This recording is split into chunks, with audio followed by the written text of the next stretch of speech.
Hello, everyone, and welcome to the quantum machine learning track. For now, we finished the classical machine learning, and in this session, we will start in quantum machine learning with engineering Abdulrahman, a quantum software engineer at Bright Skies Company. He will introduce us to the fundamentals and guide us through the key concepts that will shape the rest of the quantum machine learning. If you have any questions during the session, please feel free to raise hand. We will be happy to answer them. Let's get started.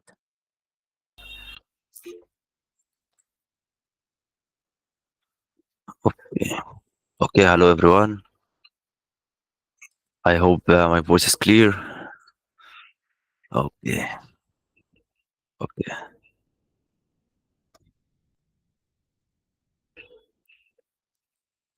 Okay, great. Today is our first session. Focus on quantum machine learning. It's like an introduction to quantum machine learning. So the first questions we need to ask is what we mean when we're talking about quantum machine learning. There is this famous diagram for the model used and the type of the data. If you have classical data and a classical model, this is the normal AI and machine learning. And if you have classical data and a quantum model, this is it's a quantum machine learning, but we can call it a quantum inspired machine learning models. And this is our focus. And if you have quantum data and classical models, this is analysis on the state itself. So the quantum data could be counts of measurements, state vectors, observables, and it can be used with the normal machine learning or classical machine learning in quantum error mitigation fields to reduce the noise. These papers for simulating quantum circuits that the input is state vectors and uses deep learning models to simulate quantum circuits. This is a whole another field. And there is the quantum data, which is quantum state, as we have said before, and quantum models. This is a full pipeline quantum models, and it will be in the future for the fault tolerant quantum computing circuits. Okay. So, what's actually the motivation? Yeah, Uh, what we call a hypermodel. hybrid models is part of the quantum machine learning models. It's like you have classical data and you have the quantum model itself. This is normal quantum machine learning. But when the data is very large or it's like images or voices or whatever, then you need a pre-processing model. Then the output from the model will be an input for the quantum machine model, or it can be vice versa. The output from the quantum machine model could be used as an input for the classical models. So the hybrid models is using both classical and quantum models in the same pipeline. Yeah. Okay. So what's actually our motivation behind the uh, integrating quantum and AI together? This is a potential speed up for the training, imagine if you have like 1,000 features, it can be compressed to only 10 qubits. And for the quantum computing, we have superposition and we have entanglement. It can discover complex patterns that can never be discovered via normal classical um, machine learning models. And we have kernel advantage via quantum feature maps. We will talk about it later. The encoding of the quantum feature map, how the encoding of the data may discover new patterns, give us new insights of the data itself. And of course, if you have quantum data, it is natural and exponentially better to use quantum models as for the quantum data. If you want to simulate it classically or use it classically, you have to do a lot of measurements and numerous number of shots to actually construct the state vector, then use it in the classical models. But if you have a quantum model, you can directly input the quantum data into the quantum model directory. And there is a lot of research about using hybrid models. Of course, we are in the NISQ era, so quantum models is not yet strong enough to be on its own. So it can be used with normal classical models, and normal classical models have limitations and the problems for example, curse of dimensionality. So quantum computing, superposition, and entanglement could actually help with that problem. So using both of them to actually help each other and reduce the cons, it can be a better approach. And for certain types of problems, like linear algebra tasks, it can be an exponential and polynomial improvements using quantum machine learning models. Okay. We need to do a quick comparison between the classical workflow. It's a general workflow, not specified to a certain type of models, and a quantum workflow.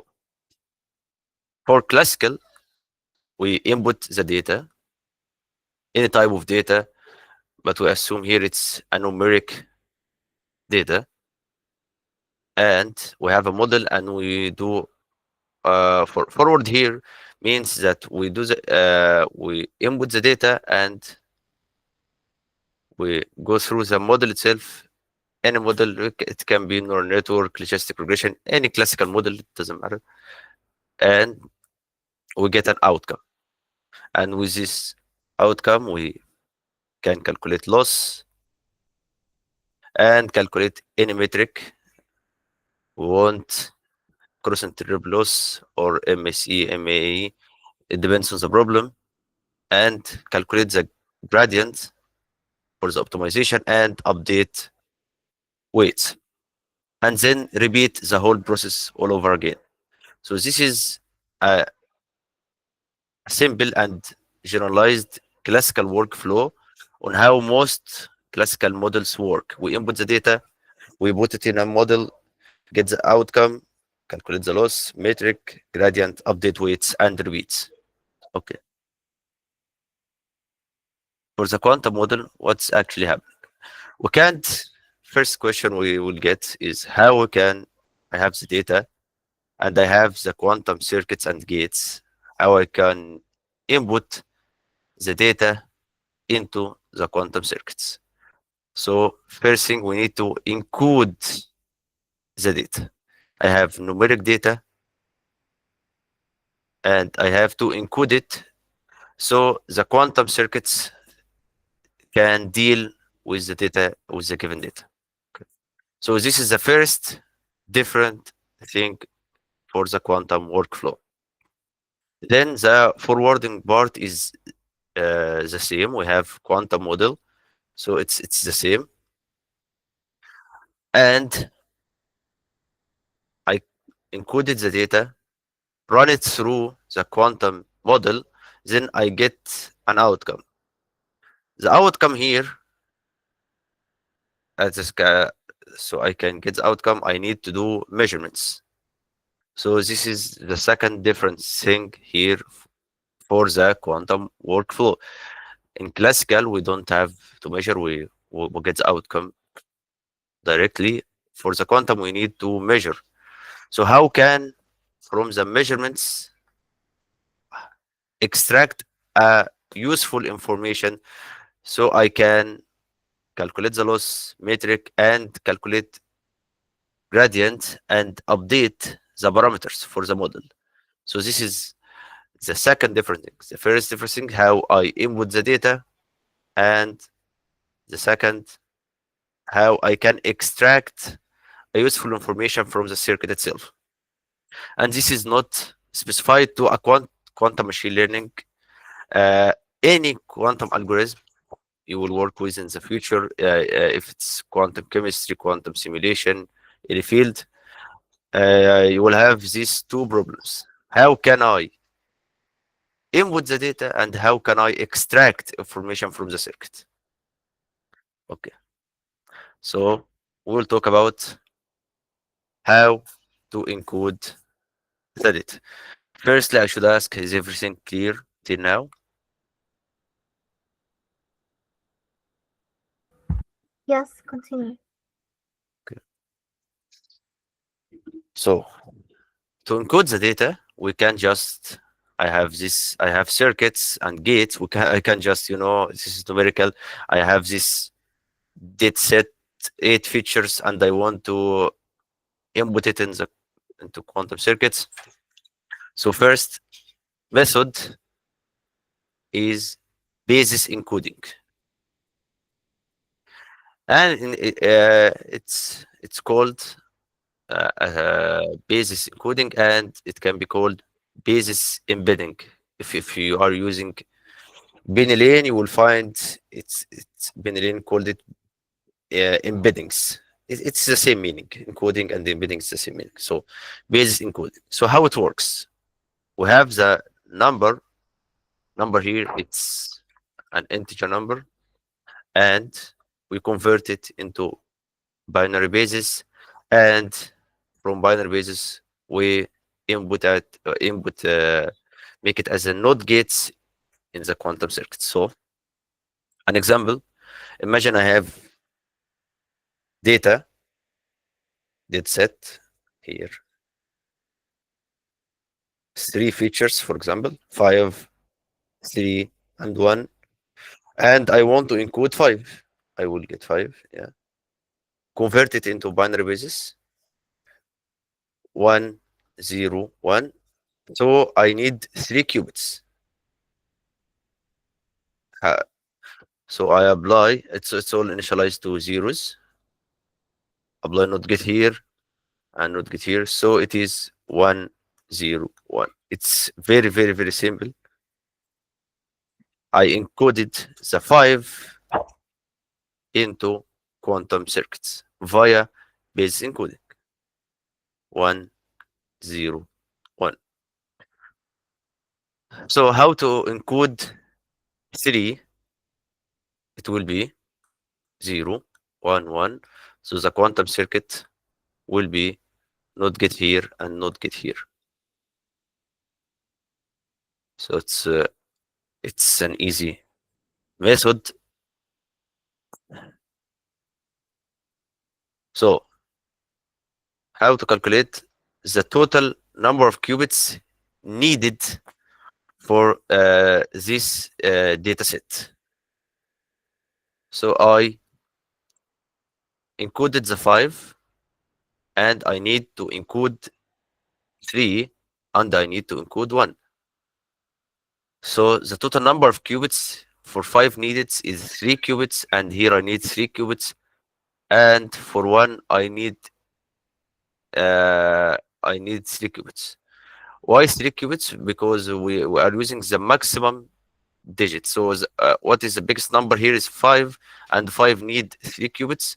So each feature will use the number of the maximum number in the data row. So here 3 qubits, 3 qubits, 3 qubits. So I need 9 qubits.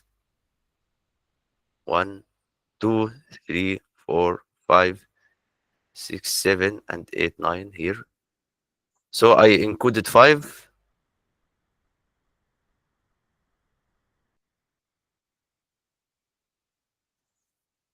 Let's make it clear here. 1, 2, 3, 5, 6, 7, 8, 9. So I encode 5, which is X get here and not get here. And I want to encode 3, which is here, not this here. And for 1, there will be only not get here. So this is one data row. Imagine this is a data set for 3 features, and this is only the first row in the data set 531. So I needed 9 qubits to encode this row, and for each data row I will use the same 9 qubits but with different NOT gates. So this is one of the simplest methods for encoding. So if we want to calculate the number of qubits, we will see that we use number of features like that. We have here 3 features multiplied by log log max plus 1. Max here is the maximum number of the whole data set. So if I have here, let's say for example 100 data points, and I will search for the maximum number. Let's say it's 128. So it needs 7 qubits. So we need 7 qubits multiplied by the number of features, which is, let's say 3 features. So I need 21 qubits to use base encoding in this whole dataset.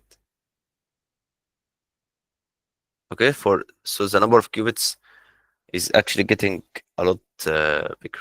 So what is the pros and cons for this method? As we can see, it's very, very, very simple and easy to implement, and there is no loss of information. How can we determine this? If I told you have I don't tell you the input, which is 5. It's hidden.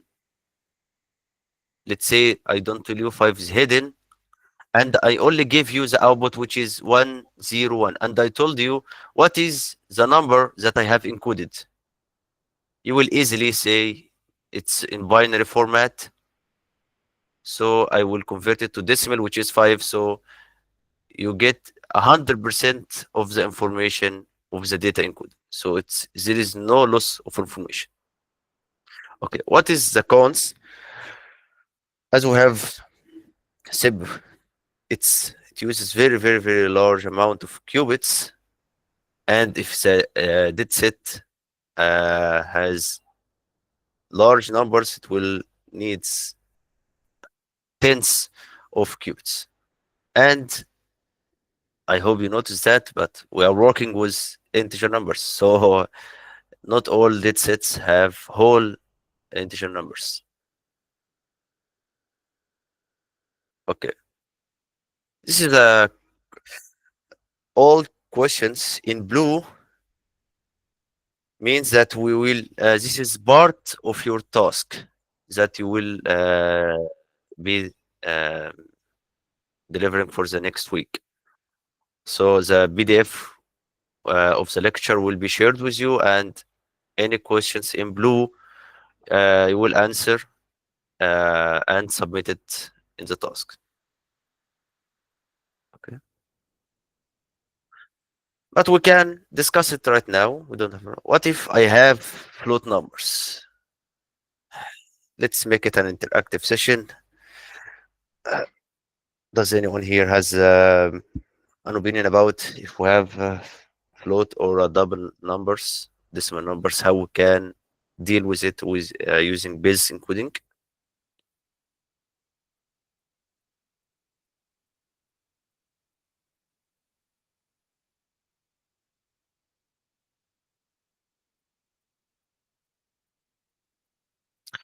Okay, okay, George, go ahead. Can we invert it to an integer and then perform the previous method?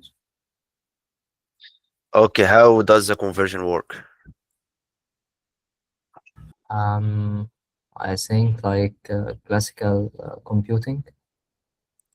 Yeah, we will use a classical, of course. But you know the name of the method? No. Okay. There is an easy way and a more complex way. Let's say I have this data set half. Yeah, Uh, go ahead. is it the normalization Um, no, actually, it's not. or it's like an amplitude? I guess it's a second.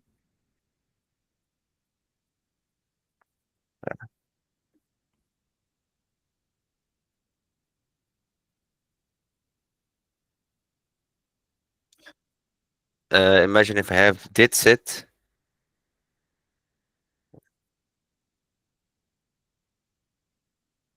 half 1.2 and 3.23, for example. I can multiply the whole data set by 100, so it is 50, 120, 323. So it's whole integer. So I multiplied it by hundreds. It's not an efficient way actually, but it's a workaround for this type of problems. There is a more sophisticated way to do it.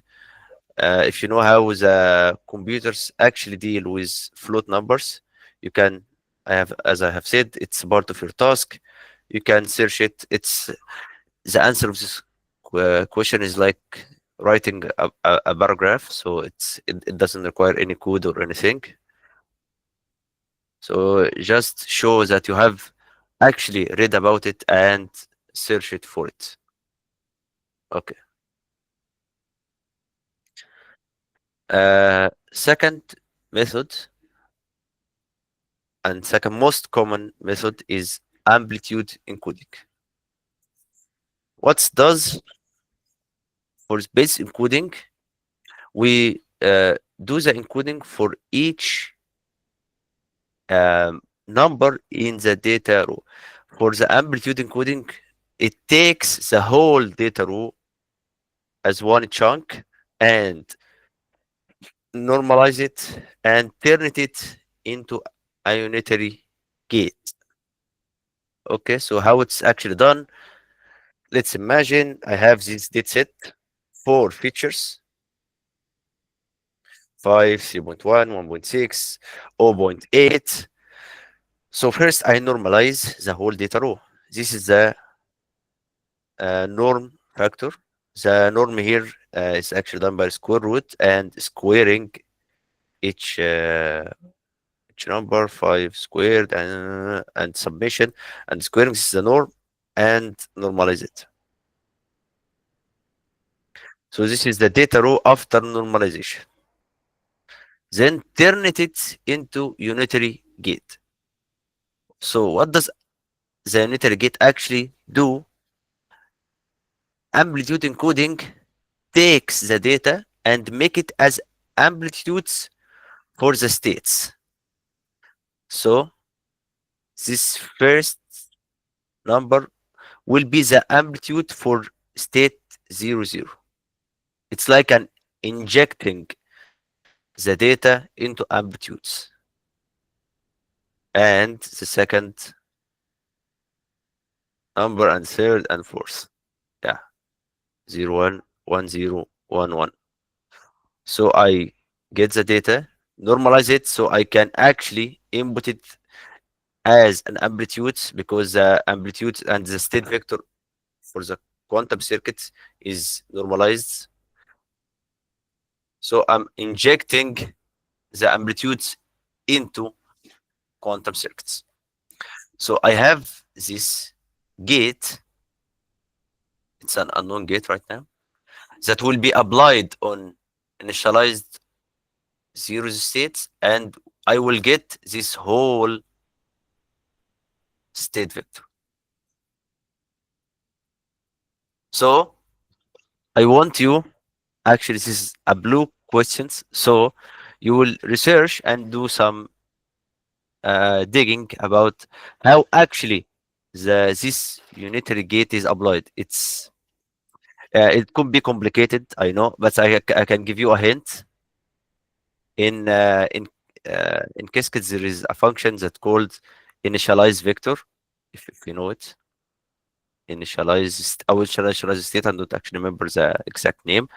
That you give it the vector, the normalized vector, and it will add an abstract gate that will give, yeah. Is it a hardware gate? Uh, it's a very complicated gate actually. It uses 2 to the power n, and here is the number of qubits, number of gates. So it's a very very very large number of gates. It's it's not as easy. So So the C, you what? the C naught. It uses a mixture of phase gates, hard modes, and C nodes. It's uh, it's uh, it's a very large gate. You just made me like so confused. But okay, I'm gonna search for it. Yeah. So in Qiskit, it's a one function, Qiskit initialize, and you input the vector that you have normalized, and Qiskit itself, built-in function, will create this unitary gate that will be applied on zero state and input and output the state vector that has its amplitude, the data we have normalized. So this way we have encoded our data into quantum circuits. So our data is now encoded into our quantum circuits. Now we can use it in quantum models and get the output itself. So, this is a blue question, so it's part of your task. How it is done? I know it could be actually very hard. I don't want you to go very deep. I just want to ensure that you actually have read about this topic and actually search it.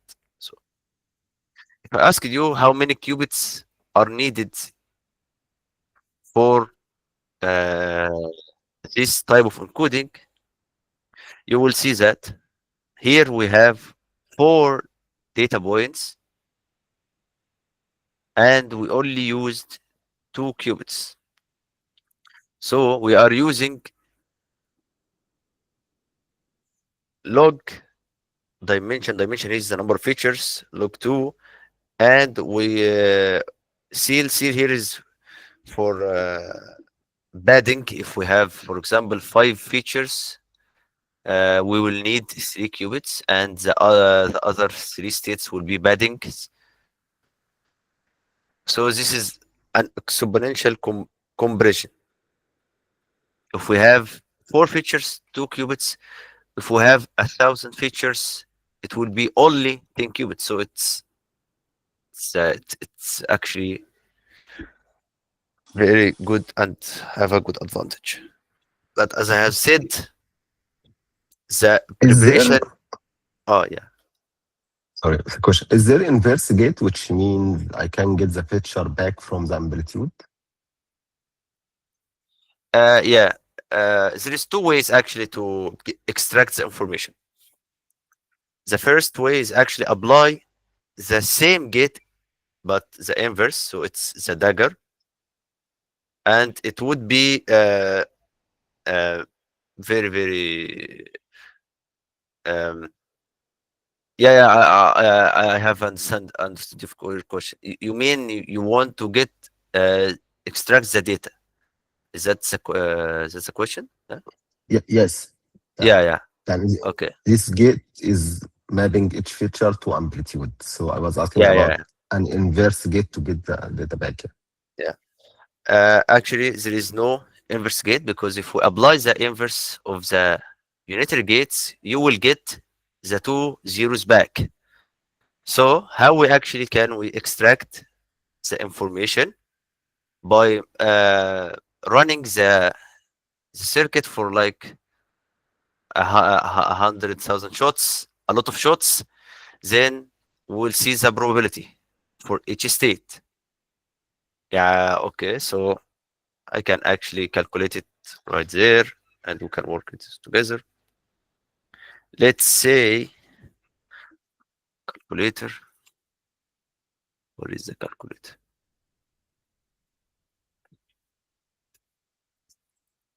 So the probability of 0 is 0.3 8.3 squared. So I will see 0 60% of the time. Let's just write it here. So I will see 0 if I have 1,000 shots, 660 times, and for 10 I will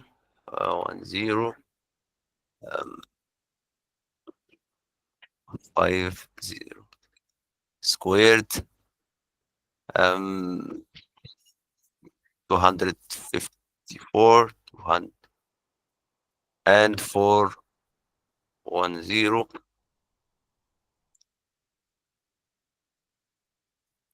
squared 76, and for 11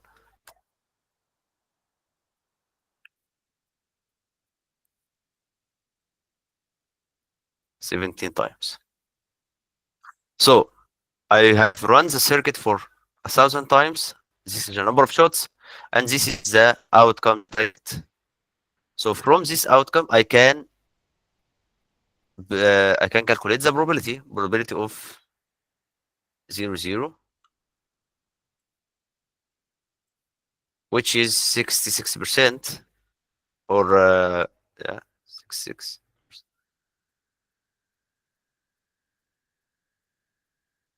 Yeah, and I can, with this probability, I can square root it to, of course, this state vector is hidden from me, so I'm just running the circuit 1,000 times, getting the accounts and calculating the probability and square rooting, so I can get the amplitude or the approximated amplitude. Then after I'm doing the same for all the states, I will multiply by the normalization factor.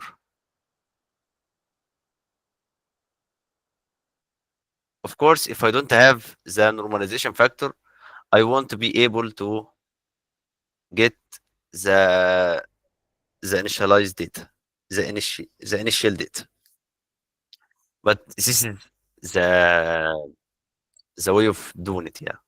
So you apply the circuit for a multiple time of shots, getting the counts, calculating probability, calculating this the amplitude, then multiplying it by the normalized the norm, and getting the initial data.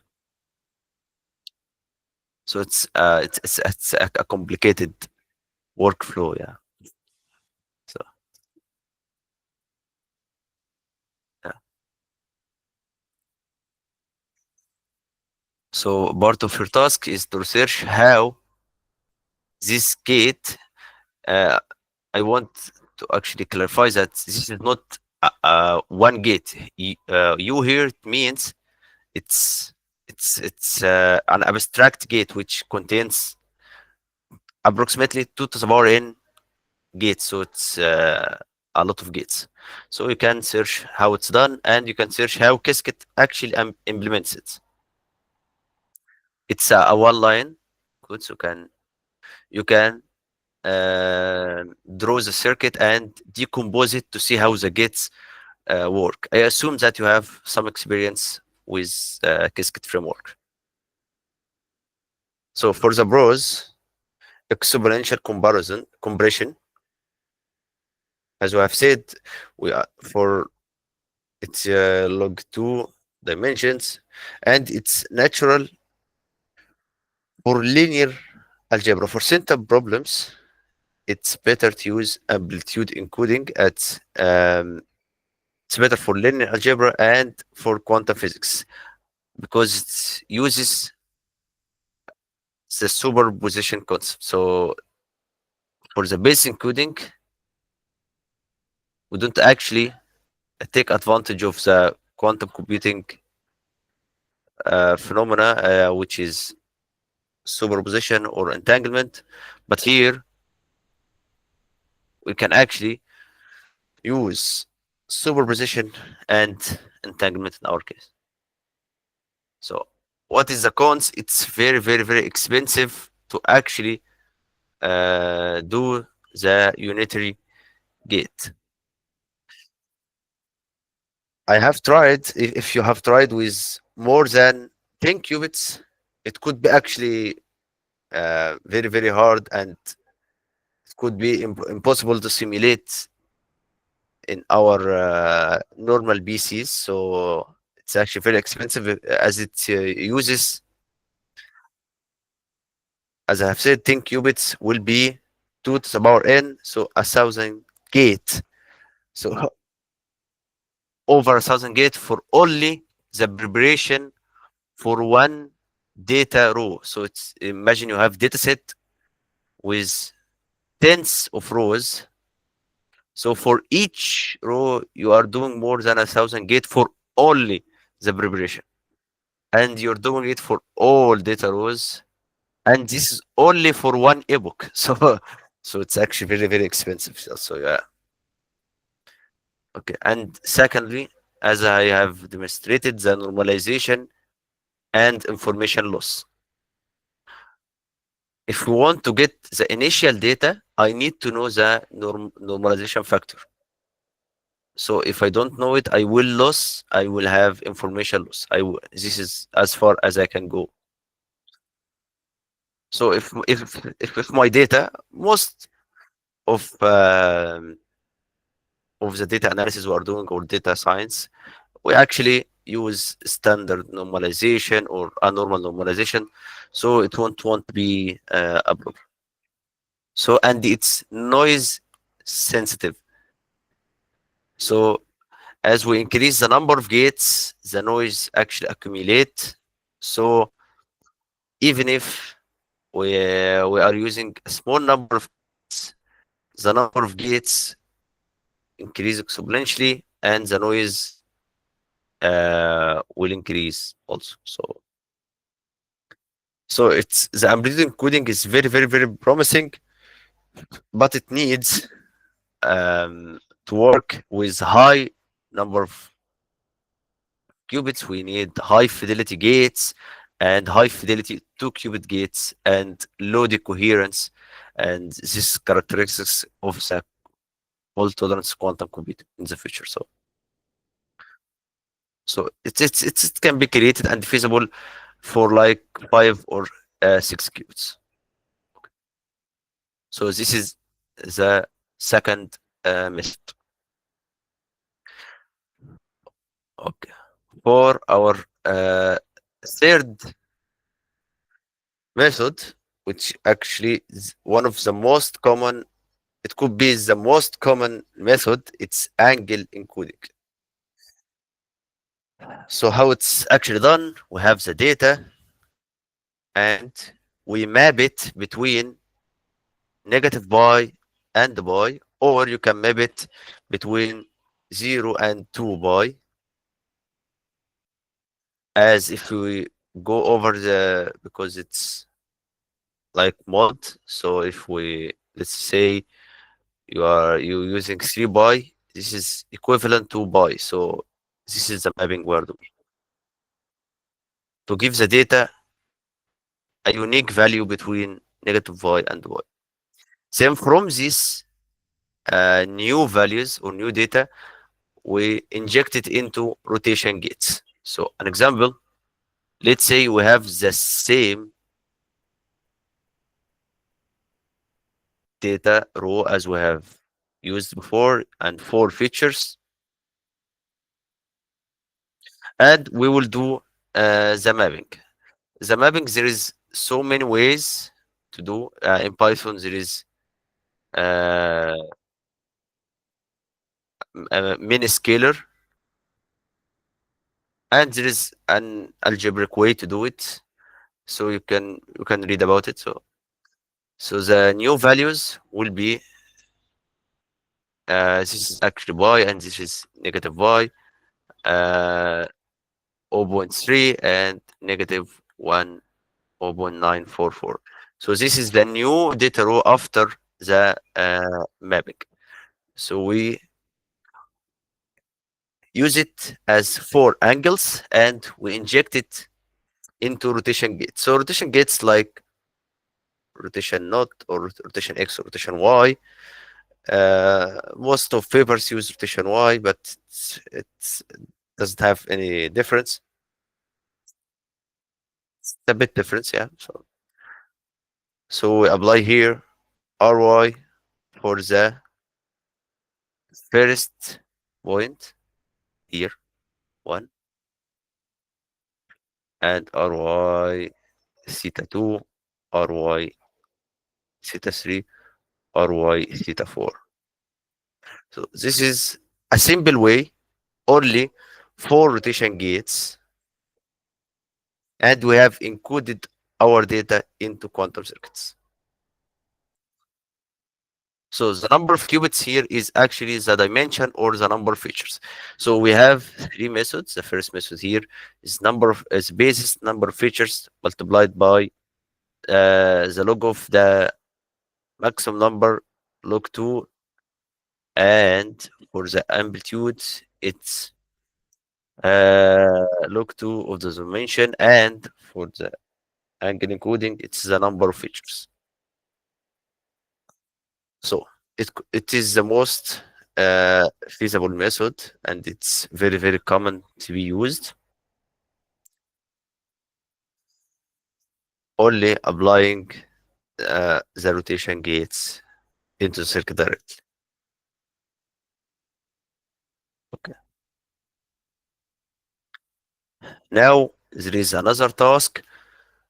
Let's say I have applied ry gates, rotation y, with this data.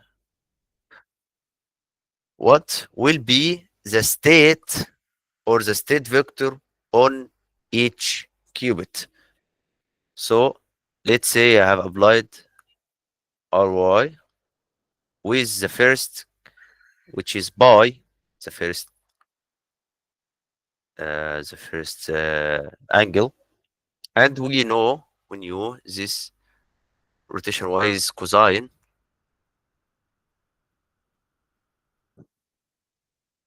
sine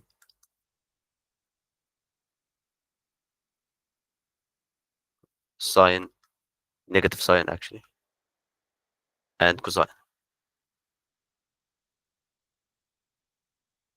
So we input this is all over 2. So we input pi, so cosine pi over 2, which is 0,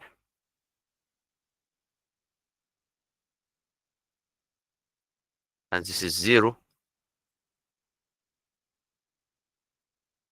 Pi over 2, this is 1, and this is -1.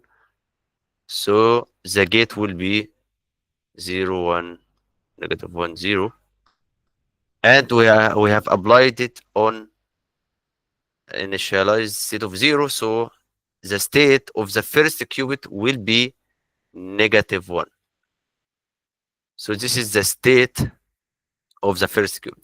So your task is to do the same for the 3 or the other 3 qubits. Okay, is the task clear?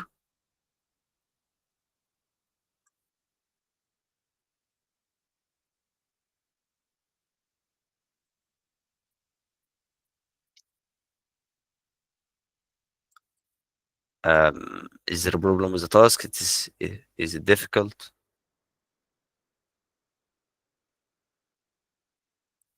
Okay. Okay. For the pros, it's easy to implement. It's not as easy as base encoding, but is much easier than amplitude encoding, and it is neutral for VQCs.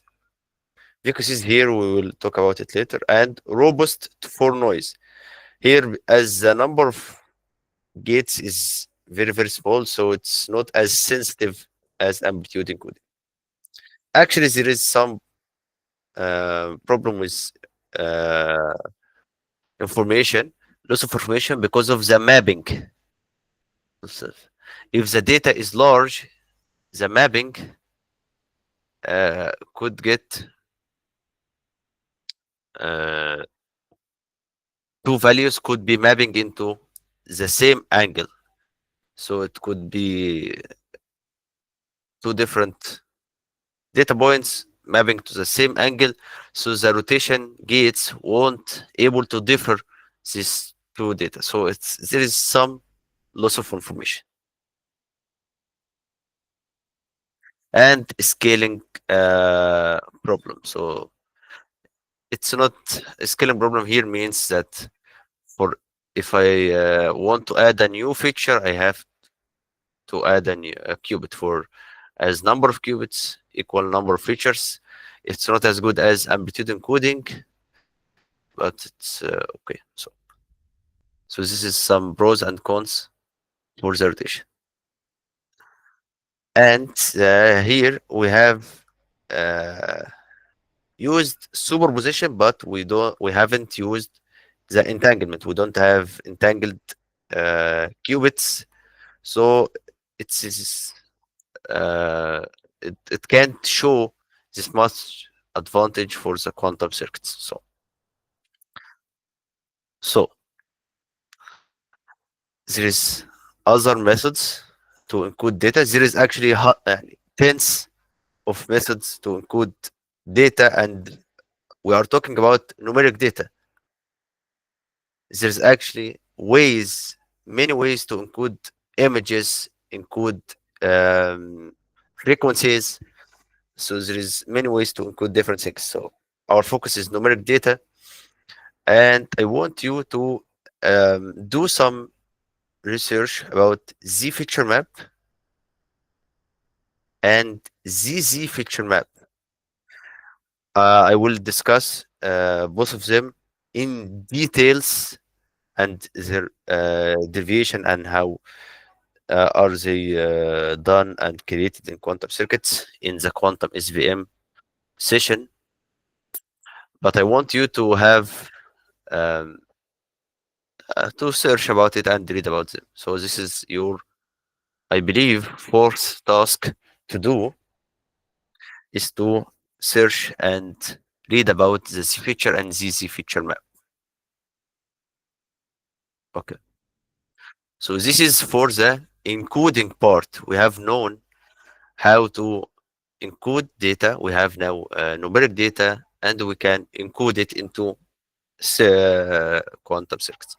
So if we go back to the workflow, the second part is to apply the model itself. So The model is called, the general name, VQC, Variational Quantum Circuit. A quantum circuit that is changeable for the trainable parameters. Or it can be called BQC. It's actually ambiguous because BQC actually mean also post quantum cryptography and means here a parameterized quantum circuit. So we won't use this naming convention with the ambiguity. We will be using VQC and Ansatz. This is the most common names for the trainable quantum models. It's called Ansatz.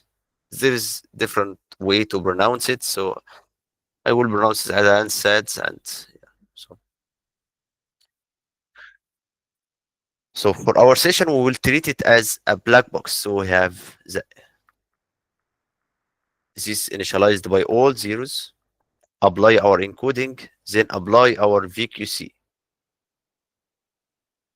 So this is for now for the model. For the next two sessions, we will talk about the model itself in detail for the quantum SVM and quantum neural network. But for our session, that's enough information. We knew that there is an encoding step and there is a trainable model with parameters and weights that it change over time. So the next step is to do the measurement.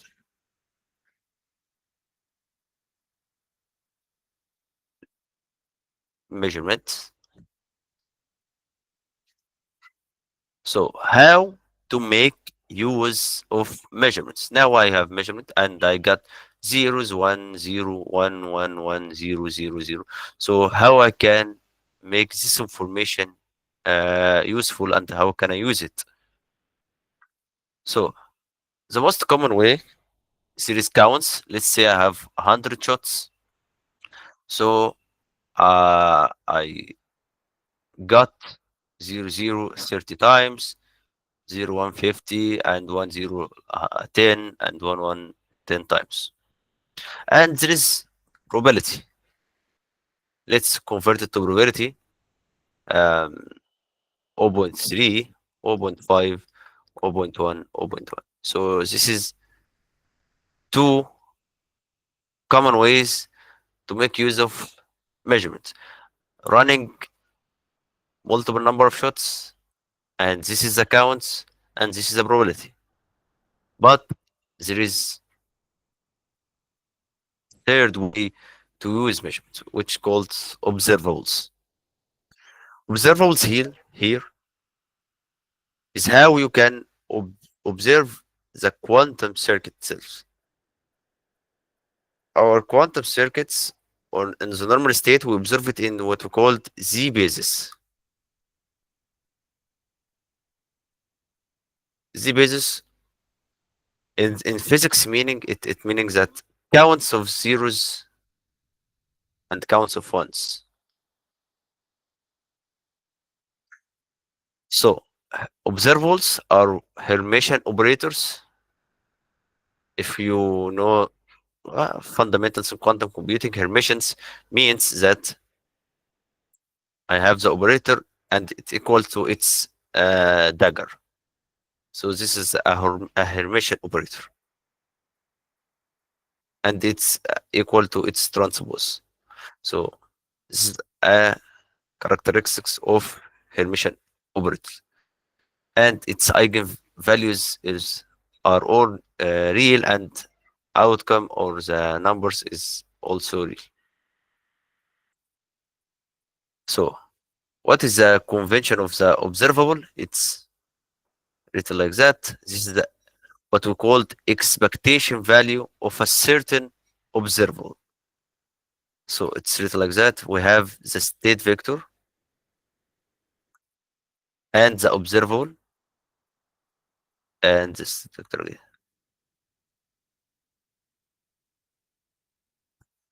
And this is an expectation value of observable of a certain observable, and this observable is a Hermitian operator. So we actually need an example to actually understand what's actually going on here.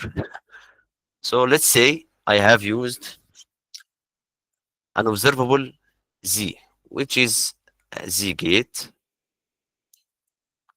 and it's an Hermitian operator.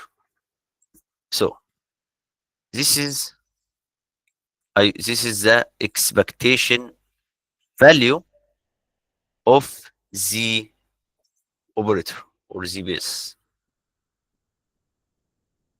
So we calculate what's called an outer product. Outer product here, it's an spectral decomposition. You don't have to know this whole uh, linear algebra part, but it's a good thing to have. This is the spectral decomposition of a 2-qubit of a matrix 2 by 2. You have two eigenvalues and the eigenvectors. So this is how you can decompose the Z into outer product. So Z gate have two eigenvalues, 1 and -1, and the eigenvector is 0, 1 for 1, and no, I have which is actually 0, and this is 1. So this is the outer product. This is equivalent to Z. And if we have actually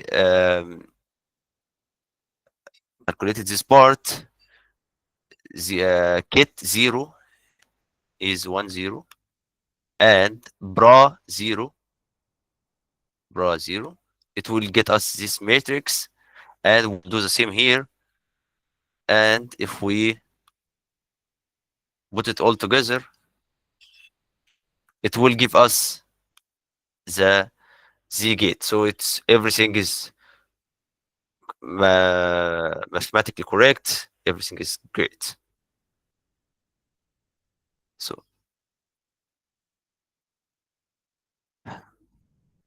So if we input this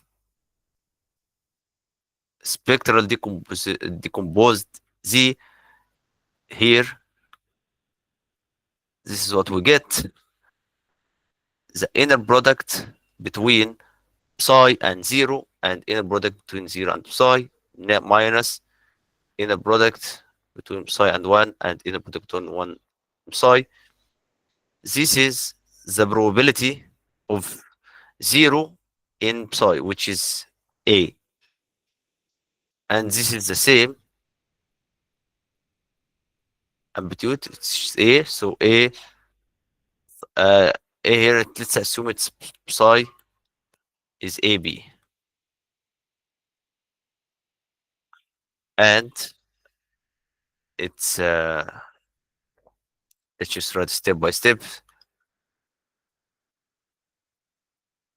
Bra psi, which will be A star, B star, and kit 0, 1, 0, which will give us A star. So it will be A star or A conjugate.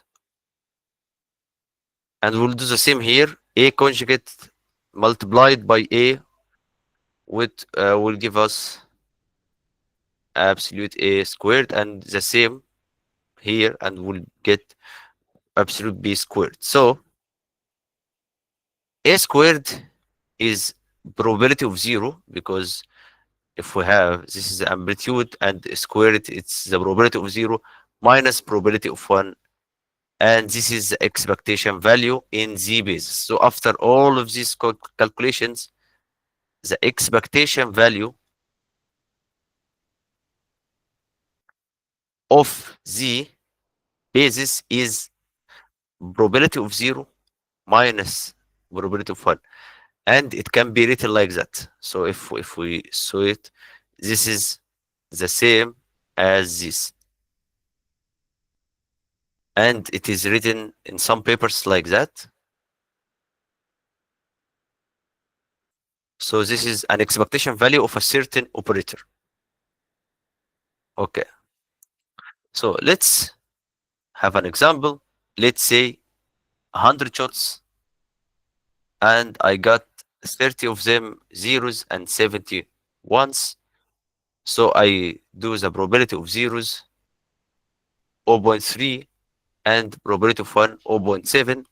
So the expectation is 0.3 minus 0.7, which is negative 0.4. So this is the expectation value. So does anyone here has a have a problem? So,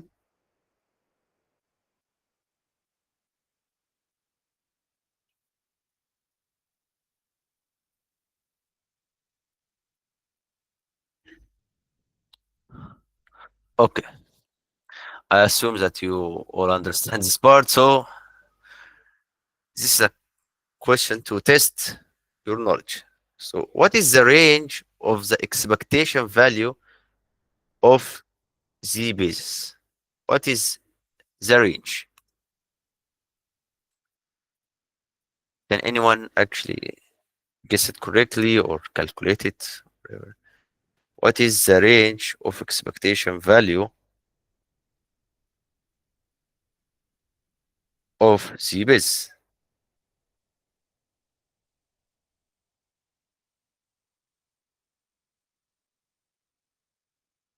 Uh, so no one want to guess or give an opinion about it?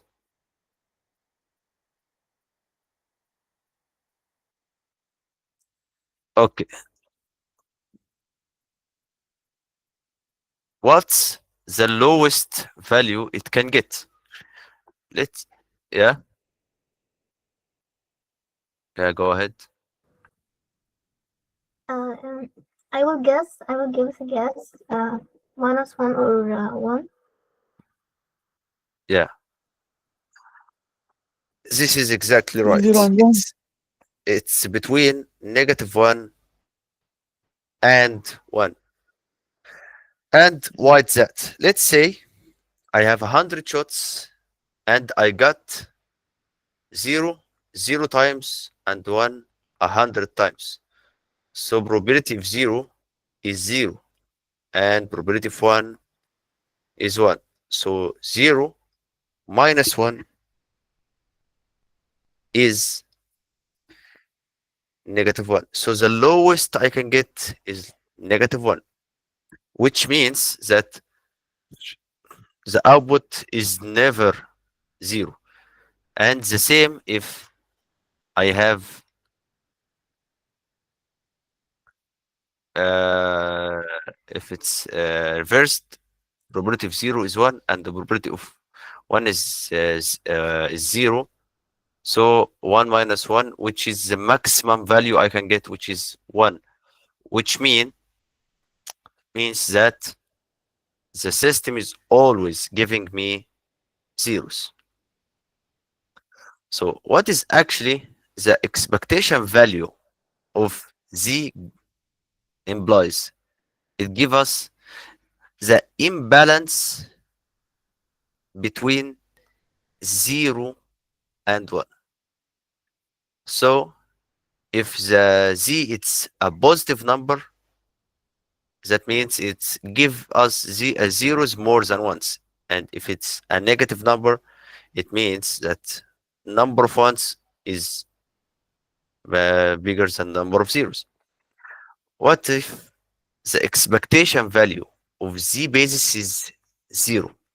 What does it mean?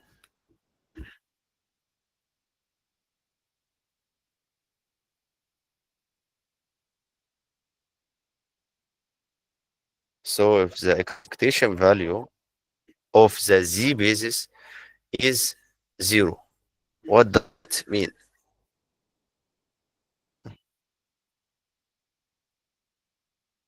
Yeah, yeah. It's 50-50 between zeros and ones. Yeah, great. Exactly right. It means that probability of 0 equal probability of 1. So it's 50-50% of the time. So this is what we get from the expectation value in the basis. We have the information about how many times zeros can be bigger than ones or vice versa. So your task, this is the fifth task, or I can't count, I don't remember, is to do the same with expectation value in X basis. We knew that X, which is not gate, is a Hermitian operator also. So what if I do this whole operations here? Um, we calculate the outer product from this formula, and we do this whole operations. What we will get? This is your task. You can ask the internet, ask AI. The What is important for me is you understand what you're actually doing, and you're trying to explain it in your own terms. So this is your task, and this is the range -1 to 1. So now we have a good and informative way from measurements to actually use for for calculating loss and matrix. So if I have classification problem, and this is the value I get between -1 and 1, I can apply sigmoid for binary classification. Let's, yeah, uh, go ahead.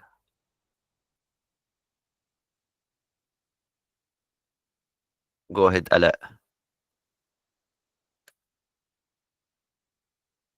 ماشي خلاص. Okay. If I have a binary classification, which is two classes, I can say if it's a negative number, it's a class 0. It's a positive number, it's a class 1. So this is the workflow for now. Encode, apply the model or the VQC, then apply measurement here. Only one measurement, as I only need one value. So I do this whole circuit multiple times for number of shots, let's say 1,000 shots, and from this whole 1,000 shots I got number of zeros and number of ones, and then I calculate the probability of 0 and probability of 1, then minus them, and I get the expectation value of z.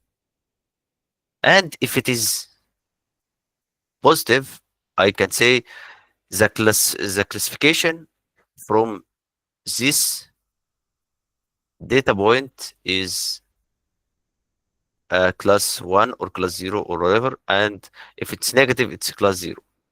So now I have a workflow that I can actually use and calculate loss. Here I will show you an example. Yeah, this is for binary classification, and if you want to get to map it between 0 and 1, you can add another step, that 1 plus the expectation value divided by 2, and you're mapping it between 0 and 1. And this mapping, you can actually use cross entropy loss as the normal classical machine learning. So now we have a way to calculate the loss and calculate your matrix. If it's a regression problem, you can use the directly the expectation value for z basis. It's a decimal value. Let's say it's 0.35. You can use this directly uh, with uh, with the value. So if your data point have a regression, let's say 0.4, and your model gives you 0.35, you can calculate the mean absolute error or mean square error or whatever any metric you want. So you have a way to use the measurements to calculate matrix and your loss. Okay. Now there is a trick questions. What if I have multiple classes? I don't have. I have said before, if I have binary or two classes, binary classification problem, I can do measurement on one qubit, and if it's positive or negative, I can classify it. What if I have four classes, for example? How can I do it? Does anyone has an opinion about it?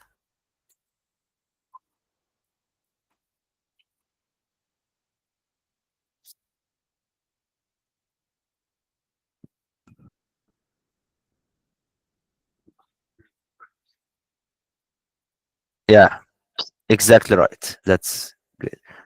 If I have multiple classes, I can get the expectation value here and actually measure second qubit and get the expectation value here. And I can say if it's uh, it's negative negative and this is class 0, and if it is negative positive and it's class 1, and uh, and positive positive, then it's a class 4. So if number of qubits needed to be measured is log to number of classes.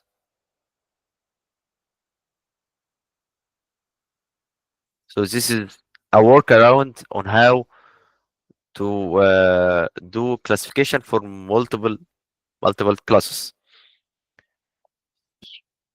Okay, this whole classification and regression part will be explained in details and examples in the quantum neural network session. Okay, and now we have encoded our data, applied our ansatz, measured and calculated our loss. So there is only one last step to actually train the model itself, how the optimization is done. So how to calculate gradients so we can update our parameters, our weights. So unfortunately, in quantum computing, we can't do differentiation. So there is no differentiation in quantum computing. This is sad, actually. Why is that? Because if we want to differentiate, we want to get the values in between the layers in the model itself. So the state would be destroyed, because if we want to get the values, we should do measurement in the middle of the model, and this is would destroy the state. So we can't just do differentiation. So there is no differentiation in quantum computing. So how we can work around this? There is two ways: by using non-gradient based optimizers, like COBYLA, for example. It doesn't use gradient, so it doesn't use differentiation, and it is very common to use non-gradient optimizers in quantum computing. And this is uh, part of the task is to actually read about the optimizers that is gradient free. And there's a second way, which is actually called if you want to use gradient based model, you will switch the differentiation part with something called parameter shift rule, which should be explained in the quantum neural network session in details. So let's wrap things up. The difference between classical and quantum, it's the encoding. And if you take a closer look, you will see that the encoding part is actually done using normal classical computers. It's called pre-processing. If for any encoding, you are for the basis, you are converting to binary, then applying the gates. For amplitude, you are normalizing and constructing the gate and then apply it. For angle encoding, you are calculating the angles and then apply the rotation gates. So there is always a pre-processing step. So there is nothing called a full pipeline or a standalone quantum computing models. It's always get some help with the classical computers for the pre-processing and of course the post-processing, the measurement. As we have demonstrated, we apply measurement and then we get the number of shots, we calculate the probability and then calculate the expectation value. These all steps is actually done using classical computers. So classical computers are very helpful for the post-processing, and the optimization part actually is done via classical computers itself. How the optimization is done and the gradients are calculated via computers and then update the weights in the quantum models. So to be clear, there is no standalone quantum computer that will take the data and do the optimization and do the full cycle by itself for now. Until now, it needs help from the classical computers to pre-process and post-process. Yeah.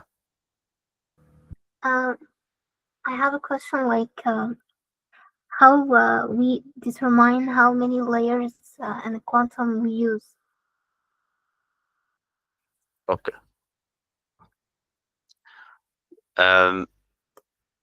For the models itself, I will go through it for the next 2 sessions. So it's not it's out of scope for this session for now. But in the next 2 sessions, we will go through the models itself. So Yeah, okay. okay.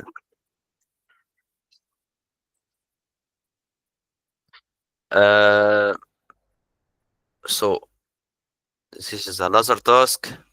I want you to draw a diagram of quantum machine learning cycle from your own understanding. So you read the session and study it, and you draw a draft on what you actually understood from the session, how quantum machine learning model works. It does.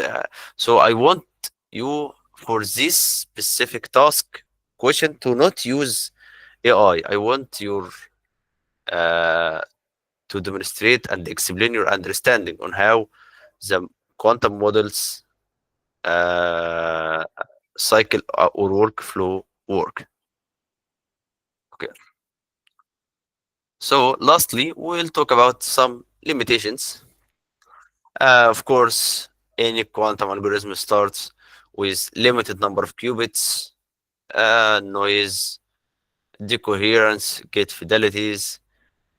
So this is non-negotiable for now because we are not yet in full tolerant quantum computers, but in near future, like 2-3 years, it will be feasible. Yeah.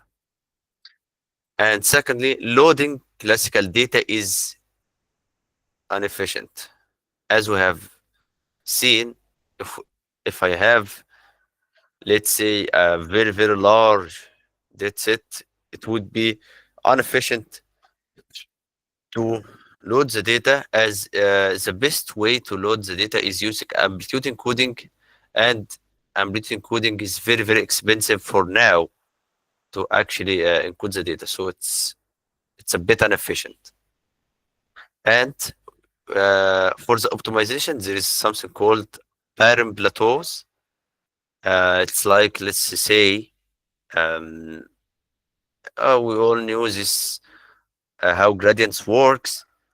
If I have this curve and I want the global minima and calculate the gradient, so it always direct me to the local or global minima.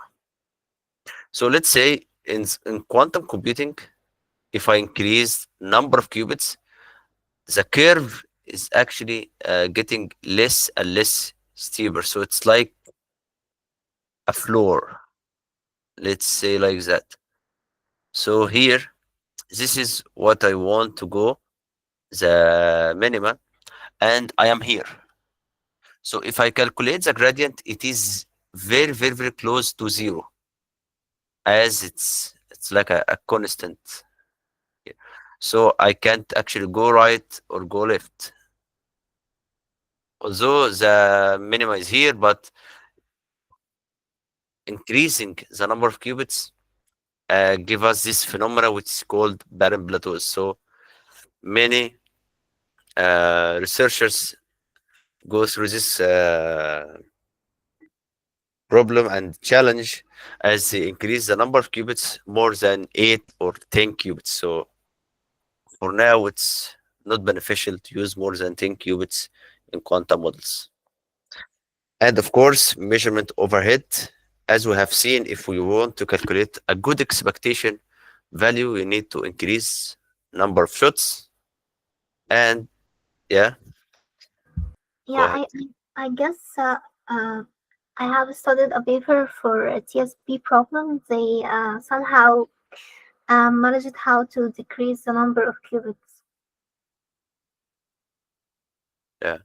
I can share it if you want for the next session. We can discuss about it. Yeah, great. You can share it on the group also, so everyone could benefit from it. Yes, sure. Okay, great. And lastly, of course, one of the limitations and most common challenge is actually prove speed up on real world problems. There is many papers that show provable speed ups, but for certain problems that doesn't have an impact on real world solutions. So to actually prove a speed up or an advantage for a real world problem, it's a rare thing for now. Okay. So last task for this week is actually a coding task. All the previous tasks is, a pen and a paper, and this is a coding task.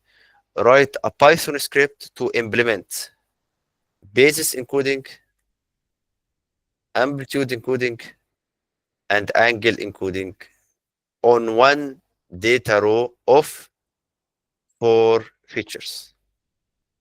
So you randomized a 4 any vector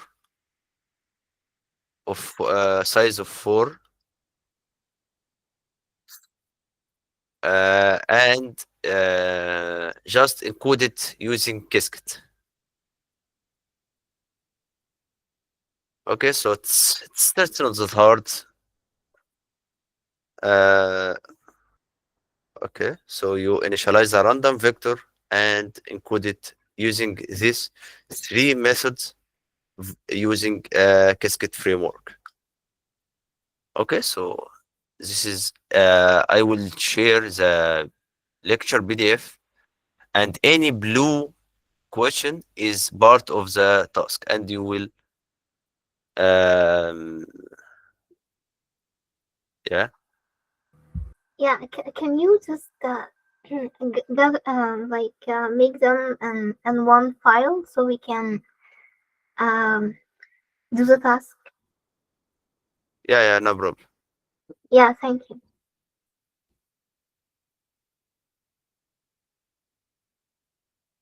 So this is the tasks for next week, and there won't be a lab for today. Next session we'll be talk about quantum support vector machine and how quantum kernels work and created and how it can be beneficial and have a good potential in the future. So, any questions about the session today?